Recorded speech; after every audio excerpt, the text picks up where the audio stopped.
Wolf, get away from those sheep. Bollocks. You're listening to the Wolf and the Shepherd podcast, broadcasting from Fort Worth in the great state of Texas. Now, get ready for this episode of the Wolf and the Shepherd.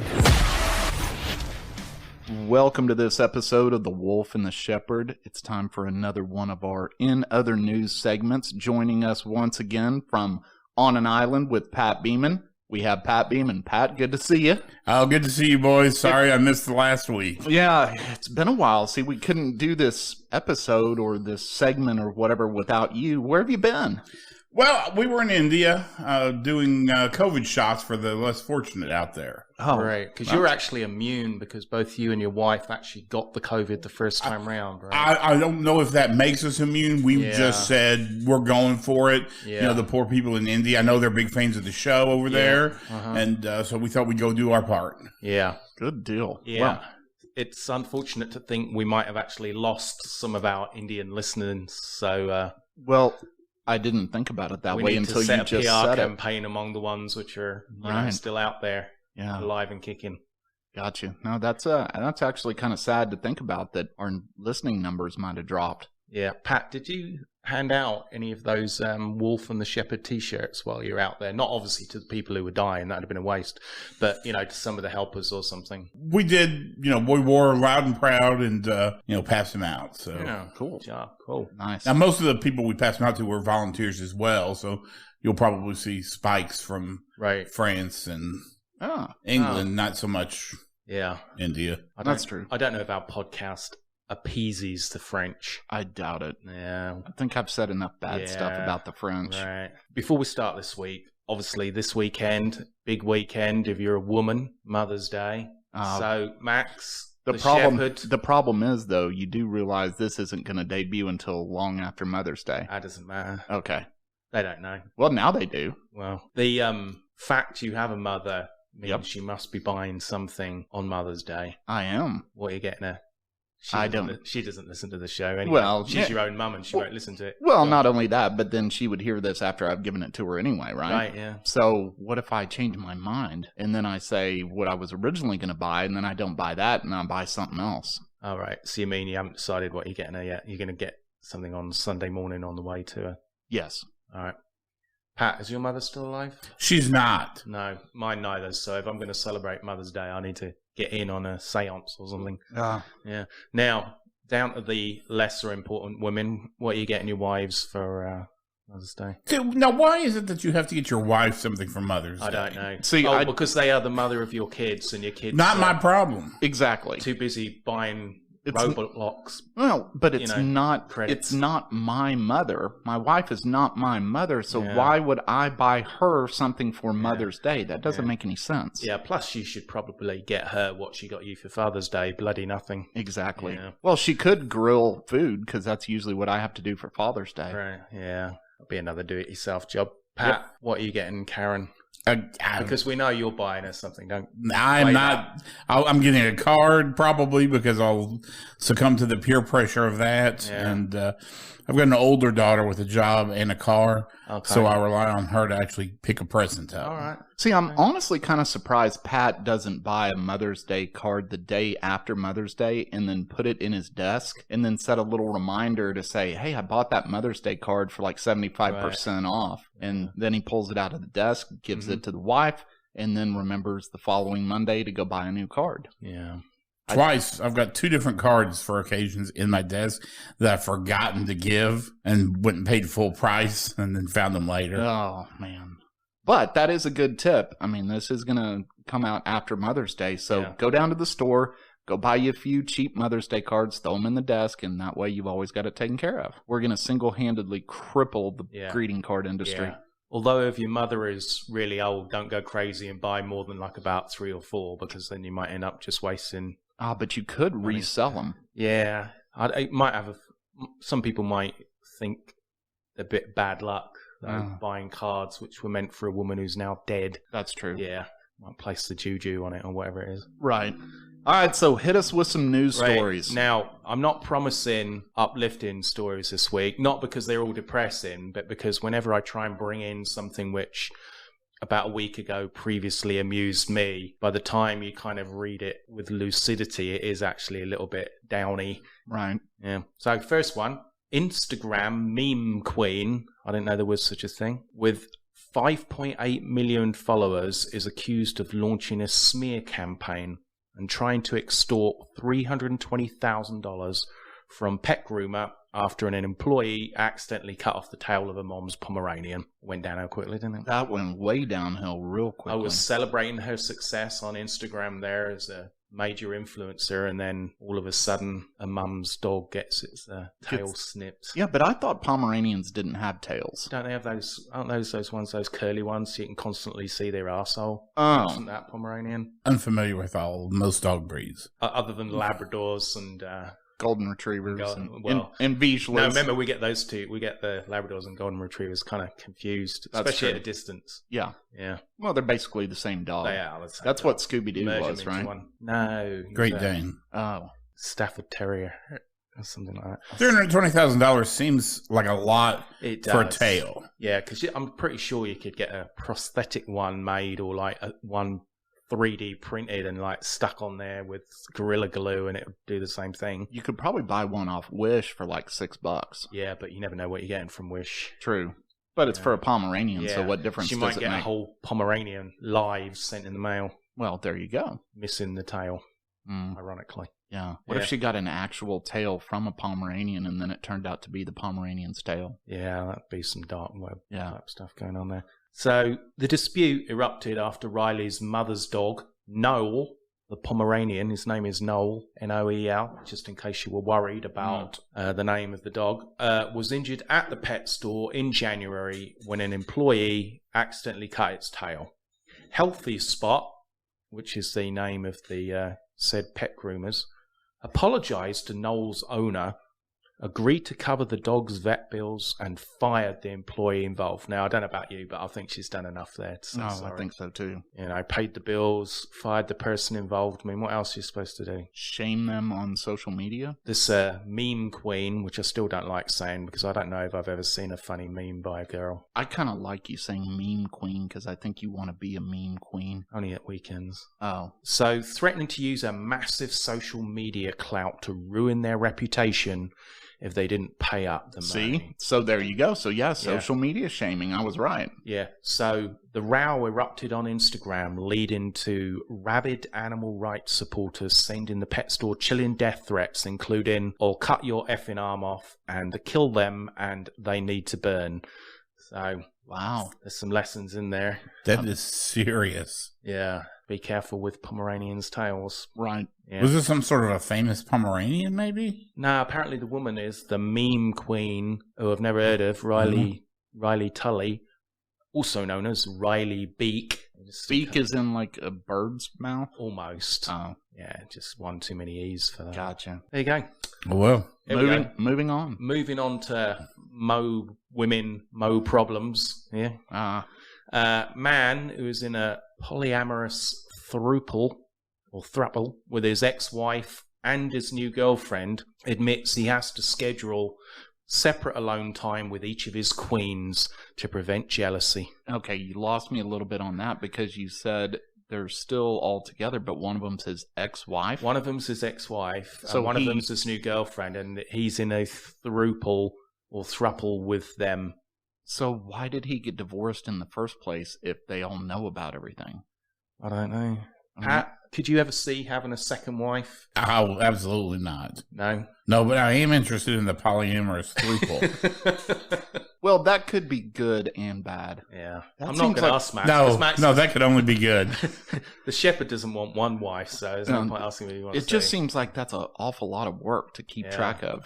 Yeah. I mean, we were just talking about Mother's Day presents. Now, I mean, you'd have 2 anniversaries to keep track of and all that. I can barely remember one. Yeah. I'd kind of like 2 half-wives, if you get my meaning. What's a half-wife? Well, so put together it equals 1 wife, but it's the duties are spread between 2 people instead of 1. Completely lost me. Yeah. Okay. So what's your next story?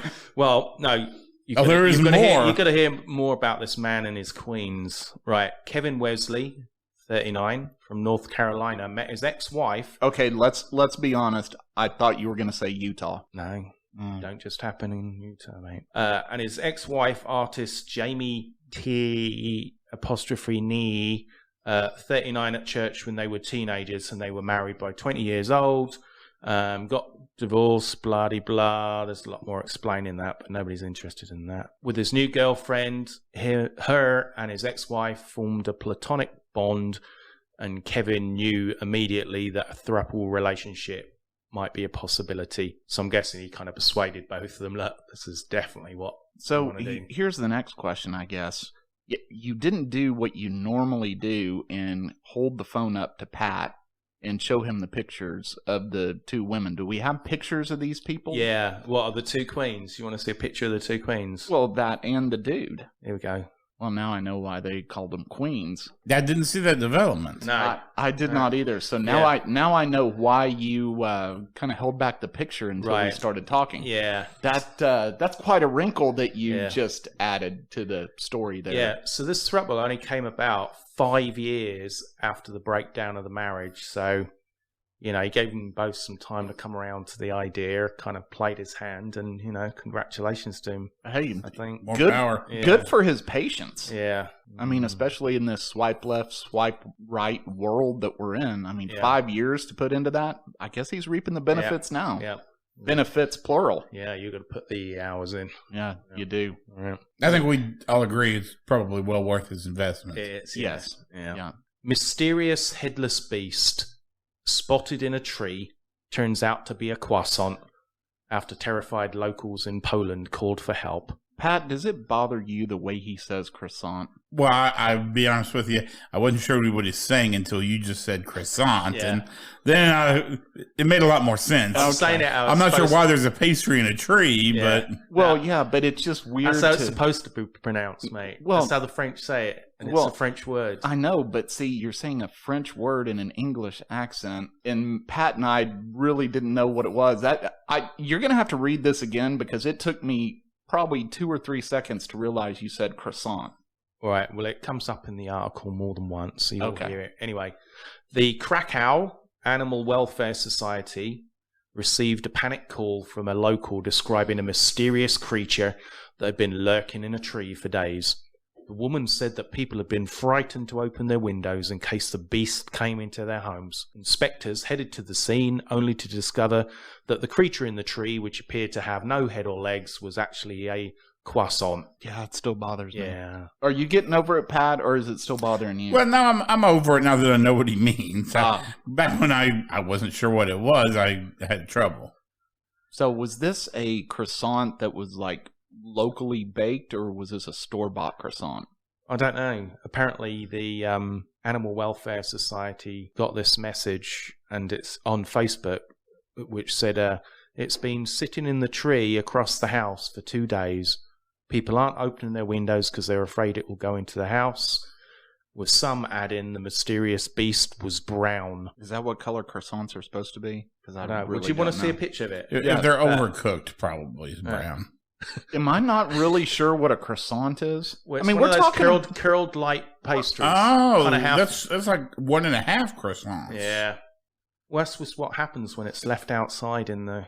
It is mysterious looking, I'll say that. Yeah, that doesn't look like a croissant to me. Well, listen, there's more information here. Oh. While animal welfare workers suggested it could be a bird of prey, the caller said it looked more like an iguana, but she couldn't remember the name of the lizard iguana and initially called it a lagoon, potentially adding to the confusion. A lagoon? Isn't that a type of bean? I thought that was a body of water.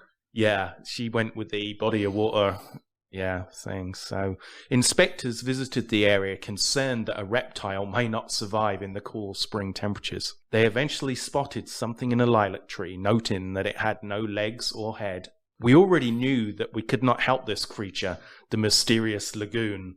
It turned out to be a croissant, the society wrote on Facebook.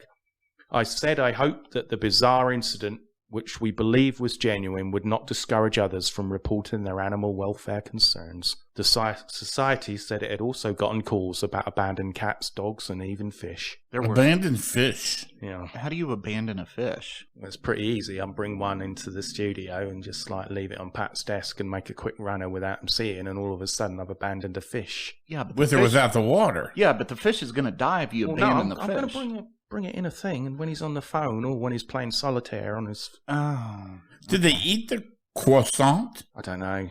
If it's in France, they probably would, but I doubt so. Do they eat in Poland? Do they eat ham and cheese on croissants in Poland? I have no clue. I don't even know that they had them in Poland. Oh. Well, don't they have them everywhere? No. They don't have ham in Poland? No. I thought you could get Polish cheese, though, so they could put cheese on the croissant. Well, maybe you can. I just didn't know that Poland did croissants. I mean, I don't think I saw one until I was about 14 years old. Did they not have croissants in the UK? No. Well, they didn't used to have, but then I guess the whole EU came along and introduced croissants. They wanted a fluffy, lightweight. Just the English muffin, I think, was probably what they had in the UK. Yeah, that's true. Yeah, you don't want too many breakfast pastries fighting with each other. And let's be honest, the English muffin is probably one of the only good things that ever came out of the UK. Because, I mean, Egg McMuffin sandwiches, those are fantastic. Yeah. Okay, this next one, it's not happy, but it's not depressing. I think it's quite touching, literally. Love in a glove. COVID patients are comforted with fake hand filled with warm water so they do not feel alone in Brazilian hospital. Oh, that's creepy. There's a picture of it, and it's basically just a surgical rubber glove filled up with warm water, which has been laid upon somebody's hand, laying in bed, who obviously can't get away. Look, it's actually two tied together. Right, and they're sliding their hand in between them. Yeah. Did you see any of that when you were in India giving these COVID shots? The Indians don't have surgical gloves. We just went bareback. Oh, gotcha. So, yeah, it's actually two hands. I wish I'd have thought of this as a teenage boy, actually. Yeah. Yeah. Anyway. That's a good point. Yeah. So, image showed a hand of a bedridden patient being clasped by two rubber gloves clasped. Yeah. Not being held. Well, being clasped. Of course, yeah. Yeah. And of course, Pat pointed that out from the picture. Yeah. I didn't even catch it from the picture. Yeah. Makeshift solution was created as a way to simulate human contact in isolation. It didn't feel like they're trying super hard, does it? Two disposable gloves tied full of hot water, simulating impossible human contact. Salute to the frontliners and a stark reminder of the grim situation our world is in. Other social media users were quick to praise the efforts of healthcare workers. All this over some gloves. So, yeah. That's a touching story, uplifting story. Yeah, do you think they got that idea from somewhere else, though? Maybe. Yeah. Yeah. Moving on. It's giving you some ideas, isn't it? Yeah. Yeah. Apparently it's given Pat some ideas. Yeah. It's a failed robbery. It's called No Sense Between Them, and by sense it's spelled CENTS. A clever little play on words. Going for the pun there. Yeah, lowest form of wit. Two women aged 39 and 61 try unsuccessfully to use a $1 million bill at a Dollar General store in Tennessee. Whose face is on the $1 million bill? Trump's, wasn't it? Oh. So were they trying to buy the store, or were they like getting a pack of gum and looking for $999,999 in change? Well, Amanda McCormick and Linda Johnson, not the two names I expected, I will be honest with you, went to the store last Monday. The pair had a shopping cart full of goods, including gift cards for other stores. McCormick presented the cashier with a fake bill, claiming she'd received it in the mail from a church. The cashier called the cops. Once there, Johnson, 61, said she knew nothing about it. The pair were banned from the store, but no other action was taken. I'm sorry? No other action was taken. They were just banned from the store for trying. Wow. You can show up with Monopoly money, and if the clerk doesn't catch it, you get away for free? Well, when questioned, McCormick said she received it in the mail from a church and that she intended to distribute the gift cards to homeless people. Now, which one is which? Is that the older one or the younger one? McCormick's the younger one. Remember, the old one's gone a bit like she's got Alzheimer's and so she doesn't know what's going on. Oh, okay. Yeah. I'm with you. So, yeah, they've now both been banned from the Dollar General, and I'm not sure it's just down to that store. I think it might even be a statewide or even nationwide ban. Do you think they just thought, first time, let's go big or go home, or has it been building up to this? They already passed a $500,000 bill and thought, let's give it a shot? All right, with the old woman, Johnson, it says, played dumb, telling the police she had no idea about the money or where it had come from, and that she was just running errands with McCormick. It's unclear how the two women know each other. They were running errands together, but they don't know how they know each other. They couldn't manage to find out. The police didn't manage to find out how they knew each other. All right, I need you to be honest with me. Yeah. Just for a minute, okay? Did you write this news article? No, I did Because this not. sounds like the kind of journalism that you would do. This sounds like the type of crap I would write. Yeah. No, but I didn't, and B, yeah, that's what it says. So it's unclear how the two women know one another. Oh. Right. When's the last time you tried to use a $2 bill in a store? Never. Really? Yeah, I don't think I've actually ever had one. You're kidding. No. Pat, what about you? Love the $2 bill. Yeah. When's the last time you used one in a store? It's probably been 15 years since I used it in the store. Generally, I like to save my $2 bills for tips. Right. If I'm going someplace, I'll go down, get some $2 bills, and... Gotcha. So here's a challenge. Next time you go to the bank, which most of the time nobody goes to the bank anymore, but go in, get some $2 bills, and go around to like convenience stores, basically places where they have people behind the counter that are less than, say, 25 years of age. Most of them have never seen one and think they're counterfeit. Fun little game to play if you have a lot of time to work to go to just to probably get what will be a lackluster reaction to the prank. Well, that's how I entertain myself on the weekends. Now that he's got that story with the two gloves that sew together, you've got a second way to entertain yourself. Yeah. Well, not only that, but I wonder how many gloves I can get for $2. Well, those surgical gloves, you can get them pretty cheap at Lowe's or Home Depot. Is that where hospitals buy them? Yeah, well, have you not seen them lining up first thing on a Monday morning, like about 5 o'clock in the morning? I thought they were visiting the hot dog guy. No, because they have that stupid thing like 2 boxes per customer. And if you're a hospital, you need more than 2 boxes of gloves.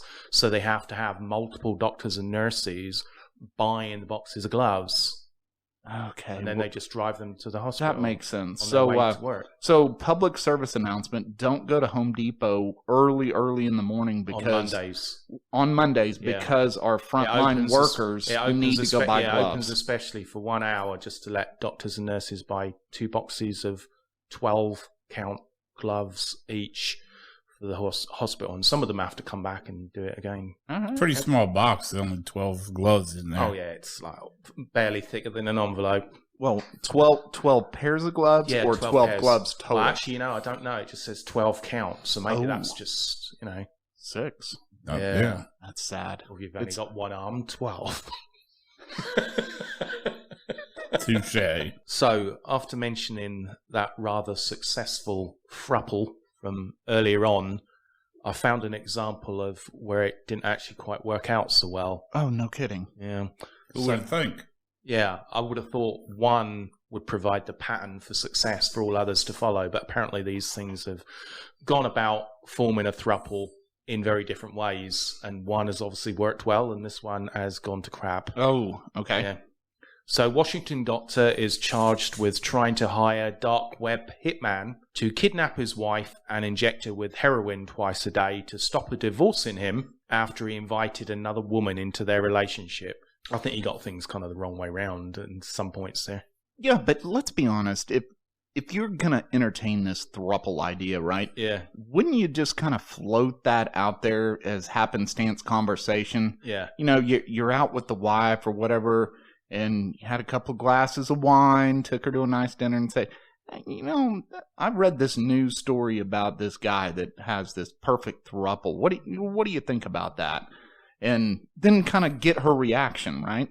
Like see what she has to say about it. Yeah. And rather than just kind of dropping the bomb right on them. Yeah. I think it's like salary negotiation. Right. The first person to say it loses.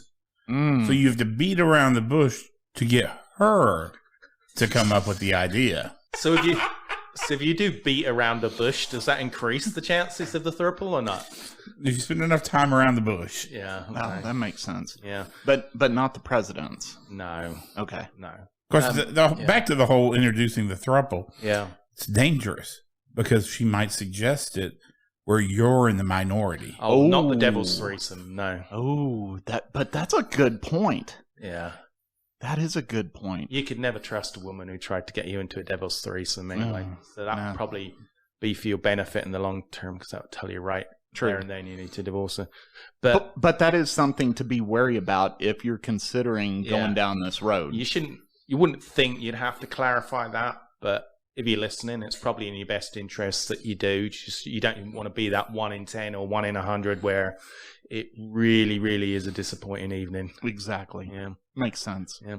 So anyway, if his wife didn't agree to the threesome, I think then he should have injected her with heroin and asked her again, got her hooked on it, and then only promised to give her a fix if she agreed to the threesome. So he'd have got his threesome and wouldn't have even had to go on the dark web to hire kidnappers. Right, but obviously this guy's got a lot of money because that'd be a huge heroin habit to support. Well, he's a doctor, so he's probably got easy access to it. Yeah, but he could be like a doctor at a school, like doctor of mathematics or something like that. No, I think it's in third. He's a... So is his plan to keep her hooked on heroin forever? Until she changes her mind, I don't know. Well, obviously not now. The fact this is a news story probably means that somebody somewhere's put a stop to it. Yeah, that's a good point. Yeah, he's said to have given instructions and goals for kidnapping a estranged wife. The person would be rewarded for fulfilling the goals with Bitcoin payments. Yay! Yay, Bitcoin. Yay. Unnamed journalists, I wouldn't put my name to this article either, uncovered the plot during an investigation into the dark web.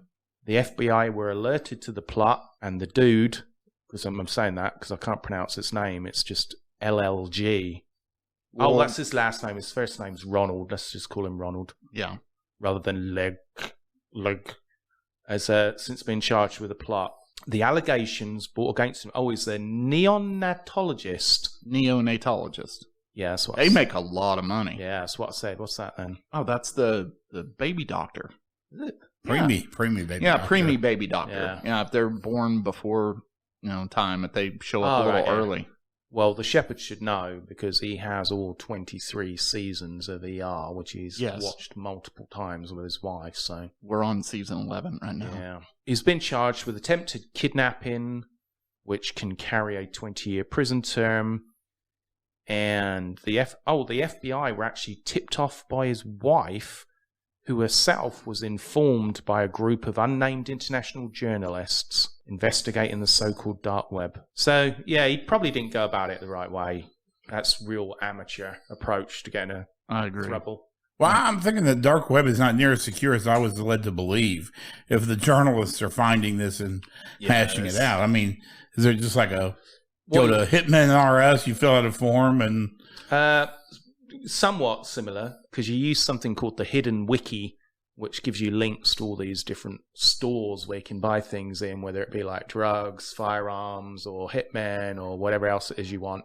And there's various marketplaces, and if you sign up with a membership, you can talk in forums and, do buy, sell, exchange, all this other type stuff in there.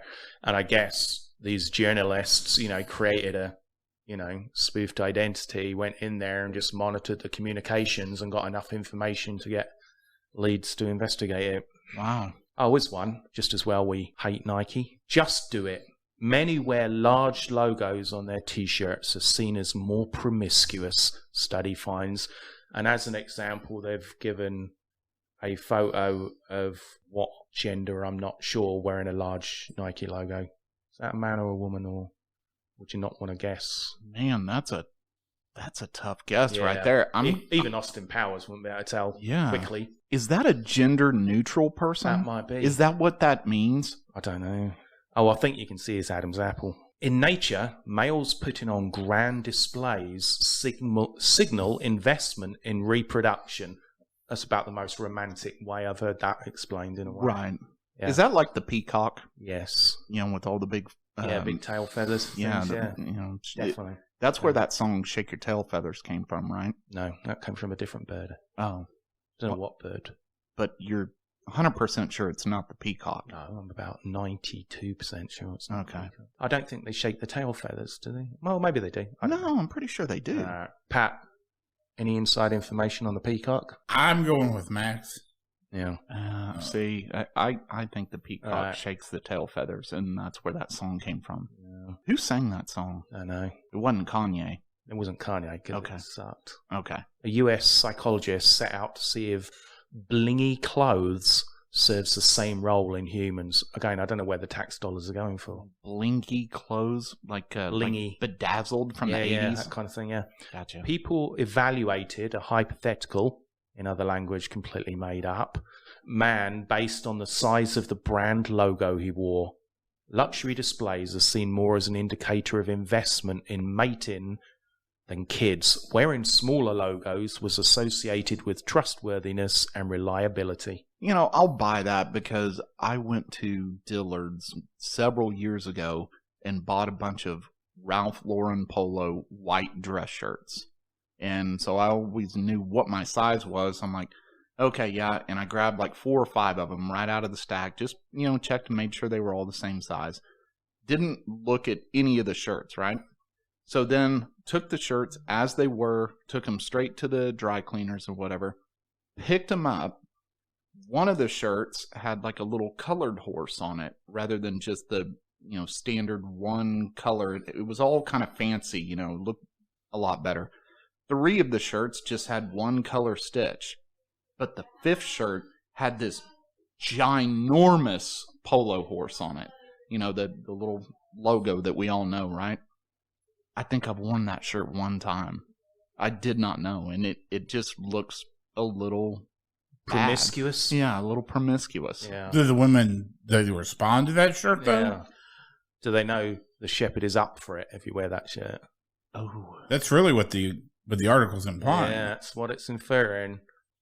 I'll have to keep that in mind. Yeah, I'll have to dig through and see if I still have that shirt. Big logo seeks action. That'd Gotcha. make a good personal ads headline, wouldn't it? Yes. Yeah. Well, it'd make a good marketing campaign. Yeah.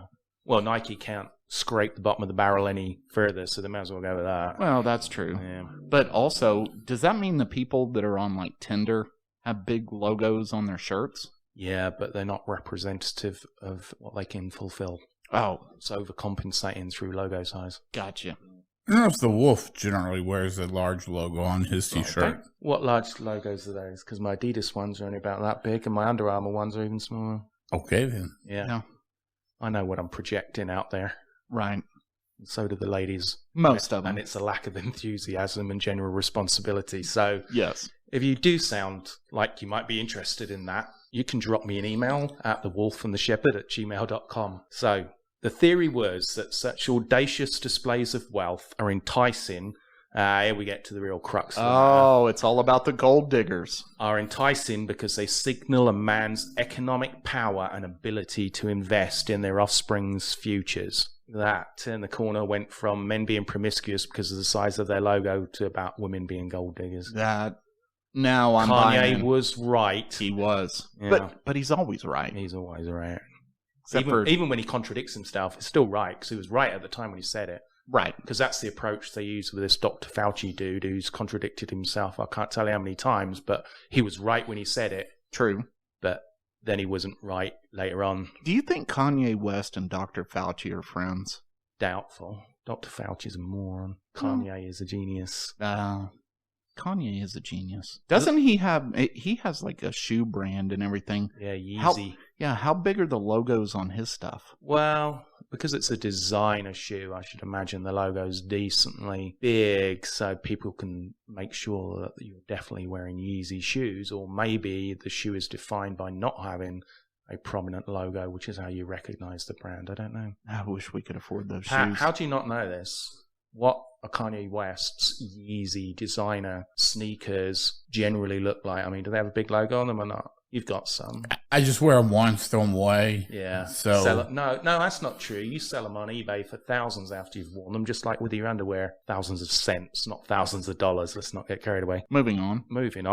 Let's move on to large luxury product logos and enhance social competitiveness and male attraction. Whereas, you see, that's a whole bunch of goop written down here. There's one comma in there, and it ends with perceptions of trustworthiness, and then there's a period. That was a bizarre ending to that story. Yeah.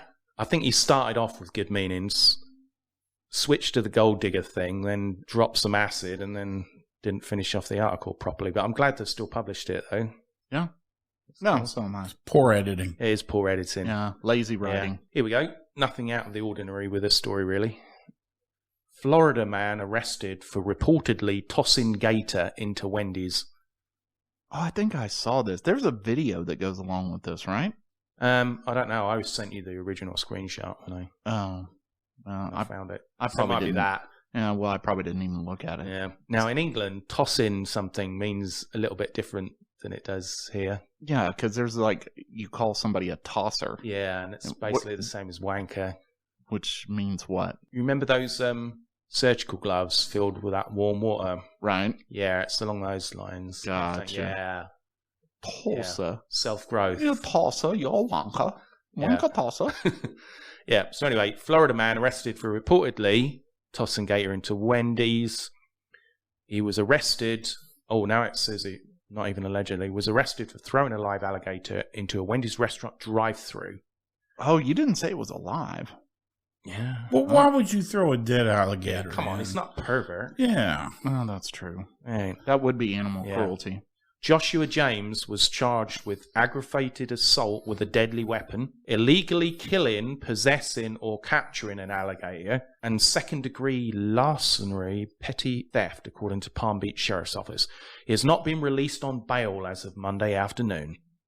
The incident occurred in October, but James had only been arrested recently by U.S. Marshals. Is it illegal to own an alligator? I think you just can't transfer ownership of the alligator without some pretty deep paperwork, and that's the law he broke. Transferring an exotic animal without a license, you know, so if you throw an alligator into a window, you're saying, hey, it's yours now, and that's illegal.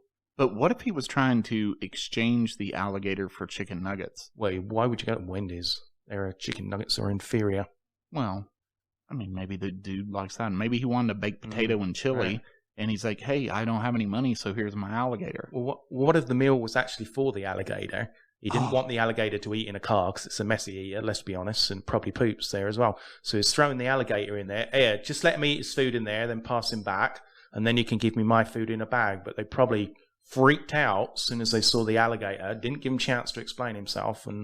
Or, you know, in this country, you're innocent until proven guilty. Yeah. What if the alligator smelled the chicken nuggets and jumped itself? Yeah, jumped out of the car into Wendy's because he wanted some chicken nuggets. Right. And now this poor guy that was just trying to take his alligator for a car ride is now been arrested. It was 3.5 feet long, so it wasn't even like a super small.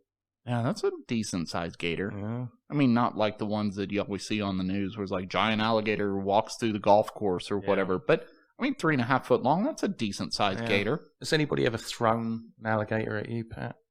Or has one wandered up upon the island that you live upon? I have encountered alligators in their natural habitat, but I haven't had one thrust upon me by another person. What about you? Have you ever been thrust upon They're by an generally alligator? just asleep. Either with or without human assistance? No, I'm basically in the same boat as Pat here. I have seen them in their natural habitat and seen them at the zoo, you know, but I've never pet one. No. Never had one thrust upon you. No, but now I feel like I need to add that to my bucket list that I want to pet an alligator. All right. Rainforest Cafe right out front. Oh, yeah. They have the animatronic one. Yeah, I feel bad for that alligator because people throw money at it, like throw coins. And he's just sitting there trying to entertain people. Right. Why do people have to be so cruel to animatronic animals? He does it for the artistry. He doesn't do it for profit. I wonder where all those coins go. Because the food there is so expensive. If they would just scrape all the coins out of there, they can knock everything on the menu down like $2 or $3. Yeah. Here's a story. Again, Florida, not involving an alligator this time. Florida nurse, 55, chokes Uber driver from behind and then bites into his neck like a pit bull in an unprovoked attack. I don't know if I buy unprovoked. Thinking the same thing. Yeah. I think as we get deeper into this story, you're going to find out why she did it. Probably had the radio on the wrong station. True. Probably, especially in Florida, probably didn't have the air conditioning on in the car. Well, he's lucky that's all that happened. Yeah. Right. Here's a photo of the alleged attack. Oh, so the dude on his had neck, so he had an in-car camera. Yeah. I thought I'd wait till you two dug yourselves in a hole first before I provided the photographic evidence. He doesn't look like he's really the person initiating the assault, does it? Well, no. You don't know what happened before that. You said unprovoked. That's what it there says could be here. some fighting words, though, that he said something that provoked the attack. Well, let's see if we can learn more. Okay. Michelle Stillwell, a licensed nurse in Florida, allegedly strangled and bit an Uber driver during an unprovoked attack on Saturday. The driver, Michael Hassey Jr., said she had fallen asleep in his car and then suddenly sprouted up and attacked. He pulled over to escape, but Stillwell allegedly bit into his neck and continued the assault until passerbys came to his rescue. The arresting officer mentioned in his report that she was under the influence of alcohol, but did not elaborate. Okay, I'm going to go with unprovoked. Yeah. Or we're not getting all the story. Right. Hassey pulled over and tried to get away, but Stillwell crawled forward into the center console and bit deeply into his neck and scratched his chest. She continued to bite, strangle, and claw at the victim, who was unable to defend himself. Stillwell's neighbors told the Florida TV news station that the attack was out of character for their neighbor. In Pinellas County Sheriff's Office report, the arresting officers checked a box indicating she was under the influence of alcohol. Okay, so the one thing that I get from this about he's unable to defend himself, I disagree with that. Because if you've ever had a kid in the back seat of the car and you keep telling the kid, fasten your seatbelt, and they don't want to put their seatbelt on, I know people do like what I do, and I just hit the brakes real quick and then hit the gas and make them fly around in the back seat, and then they put their seatbelt on. So he could have done that. I mean, he's driving the car, right? He could have swerved around, smacked her head against the window or something like that. Well, it didn't say she wasn't.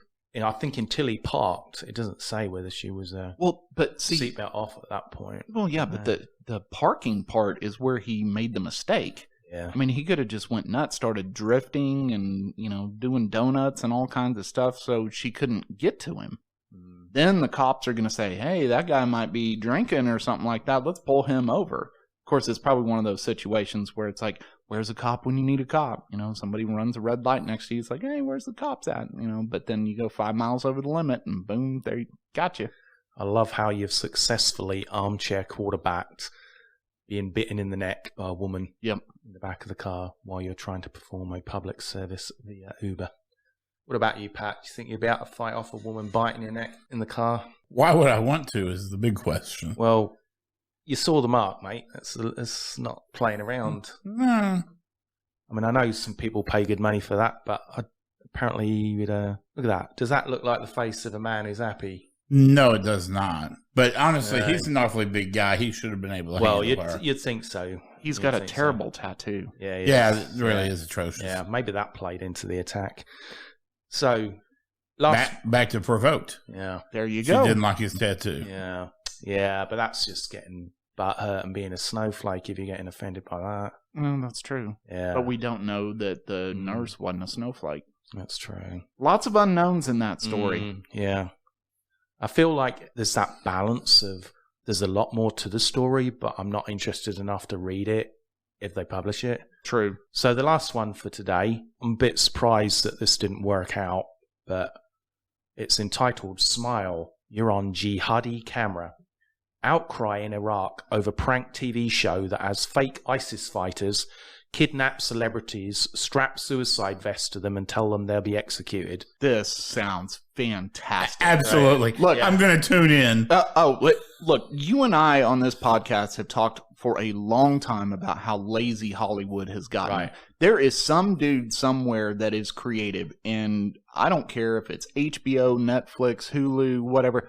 Somebody needs to greenlight this show. Right, but you've also said that we've always looked for ways to make money, but haven't followed through with them. We've kind of missed a trick on this one. That's true. Yeah. Yeah. How did we not come up with this? Yeah. This is extremely creative. Right, yeah. I mean, I'm like, please do not disappoint me and say this doesn't really exist, because I want to watch this like right now after we're done. Maybe we could take the idea and kind of run with it here and either do kind of like Antifa kidnappings or far-right white supremacist kidnappings or something, kind of, you know, bring our own kind of little bit of domestic terrorism into the show. And Right, and especially because Hollywood has also said that because of all the COVID stuff and everything, they haven't had enough to do. Here we go. I mean, you could take some D-list celebrities, right, and put them into this. I mean, they have all like those... Meghan Markle? Well, she doesn't live in the U.S. anymore, does she? She does. She lives in California, mate. I thought you told me she moved to Canada. No, I didn't tell you that. Why would I tell you that? I'd have been happy. You'd have remembered the connection. Oh, well, maybe you said California and I heard Canada. Yeah. It's basically the same thing. Yeah. So, Pat, before you give us a rundown on whether you would watch this show, let me just tell you a little bit more about it. It says the stars believed they were visiting a displaced family for a charity show, but once inside, actors disguised as jihadists stormed the home with gunfire. The celebrities were tied up, blindfolded, and strapped to suicide vests. An actress in her 50s even passed out with fear during the horrifying prank. You think about that? And Pat, would you watch that show? Absolutely. This sounds like the best episode of 24 I've ever seen. This sounds like the greatest show ever made. Well, yeah. Apparently it's got cut off. I wonder if there's a place on the internet where you can download it. My question is, what do they do after this? So you're sitting there with the suicide vest on. Now do they make you go commit a crime in their, benefit? Like challenges. Well, no. Like Survivor, where it's like, you see where I'm going with this? Absolutely. No. If you're going to make it realistic, what needs to happen is that they need to get, a plant in there, somebody who's actually working with the show, pretending to be one of the people who's been kidnapped, and they fake beat the crap out of them. And take them away in the next room, and you can hear them being tortured, and he comes back in with all this makeup, and then they just sit there for like a day and a half without any food and water, just to make them convinced it's real. Right. And then, I don't know, take another one out, kind of like hear lots of screaming, and that person never comes back. That makes sense. Yeah, kind of go that route. I mean, if you're going to go all out. Yeah. I read some deal on the internet, and I got to be honest with you, I think this would be a great idea for a TV show, for a reality show. Yeah. So you take 12 men, you put them in a house, and you say that one of the men is gay. Okay. The other 11 are straight. And the 11 men have to convince everybody that they're gay, and whoever ends up at the very end wins the prize, right? So these 11 straight guys are told there's only one gay guy in the entire house, right? They're trying to figure out who that is, but at the same time, they have to pretend to be gay and convince everybody else that they're gay. But spoiler alert, they're all straight. Because I was going to say... How do you win? Well, it would be pretty easy for the one gay person to do something pretty quickly, which would prove he's gay, which would not be acting if he was straight. Right, but the hitch in here is there are no gay people in there, right? So this is going to be a one-off episode then? Or you just talking about it's the contestants who are fooled? No, because they're sent home. Just like the typical show where you got to send somebody home, so they're voting on, who they think is gay. Right? So they have to... basically be stereotypically gay on the show to get the votes, and you can't vote for yourself. Right. And so the whole goal is to be the last person on the show. Right. But the whole time, nobody's gay. So you'd vote for the person least likely to be gay. Well, no, you're voting for who you think is the person, because you tell everybody, if you can figure out who the gay person is, then you win. But spoiler alert, nobody's gay. But if you sent the gay person home on week one, the show would not be real interesting. But who gets to decide in vote about who they're accusing of being gay? Or does everybody accuse somebody of being gay? In which case, all the ones which... they all got it wrong, so surely they'd all go home in the first episode. I don't know. Whoever wrote it on the internet didn't think it all the way through. Yeah, I don't... No, I think that the jihadist with the suicide vest is better. So anyway, let me just finish off with the details about this show, just in case we decide we want to make a version of it. In one show, comic actress Nesma passed out with fear after being fitted with a fake suicide vest and was only brought round when the presenter poured water on her face. Now, again, Mr. Trick, that water should have been from waterboarding. Right. Not to give the game away straight away. So, in another episode, Iraqi international footballer, soccer player, Ala Mawai, probably didn't pronounce that right, but he's not listening, who has played 44 times for his country, was blindfolded and filmed begging for his life. What looks like a close shave is in fact a candid camera-style television show airing during the Muslim holy month of Ramadan that has tricking celebrities for laughs to a new level, and it's causing a scandal in Iraq along with accusations of bad taste. Okay, so I'm going to guess, because you use the term presenter, that this is obviously a European or a UK show, because we always call them hosts in the US. Well, this is an English article. Oh, well, you didn't tell us that. Wow. I think it's in Iraq, so clearly it's not an American show. Well, no, I mean like production-based. Mm. So I didn't get led to believe it was an Iraqi-based show, like Iraqi producers and all that stuff, that it was some other country that was going over there to do it. Right. So, okay, well... we don't have a name for the show? No. That's unfortunate. Well, it's probably in Arabic, isn't it? So even if it did have a name for it, I wouldn't be able to see what it is. Yeah. Fantastic show. Would not want to be a guest star on that show. True. Yeah. I suggest, Pat, you be very careful traveling. I know you just got back from India, but I mean, due to your star status, you could end up on a show like that. Well, and the crazy thing is, so let's say you find yourself mugged and strapped with a suicide vest. Right. How do you know if it's real or part of the show? I would probably take their word for it that it was real. I would not want to go ahead and say, you know what, there's a good chance this suicide vest is fake. Right. So then you're okay with blubbering on the air and perhaps soiling yourself for the amusement of your countrymen. You know, one of the hidden things in that article is probably all those celebrities ended up with a bunch of money. Like if they would have completed the show, they would have ended up money for charity and all that. And now all those charities just lost out. I mean, we could have set that up for charity for surgical gloves for doctors so they didn't have to go to Home Depot and buy them anymore. Yeah, but have you also thought that the celebrities, if they're probably mainly actors and actresses, might have been in on the whole thing right from the start, and they were just acting, being scared and being terrified, because sometimes, you know, people's reactions to kind of like fear isn't something really erratic. It might just almost be like going catatonic or being absolute compliant, and there's no interest in watching like hostages sitting there not scared to say anything because they all think it's real. I'm pretty sure they must have had some plants in there who were acting all kind of crazy and whacking out, because otherwise it'd been boring to watch. Right. So basically this news article could just be some PR for the show. Right. I mean, it fooled us if it is. Yeah. If it's not, then I'm going to be disappointed we're not going to get to see this show. Right. Well, with all that said, thanks for tuning into this episode of The Wolf and the Shepherd. Pat, from On an Island with Pat Beaman, glad you could join us, and we will catch you on the next one. Thanks for listening to this episode of the Wolf and the Shepherd podcast.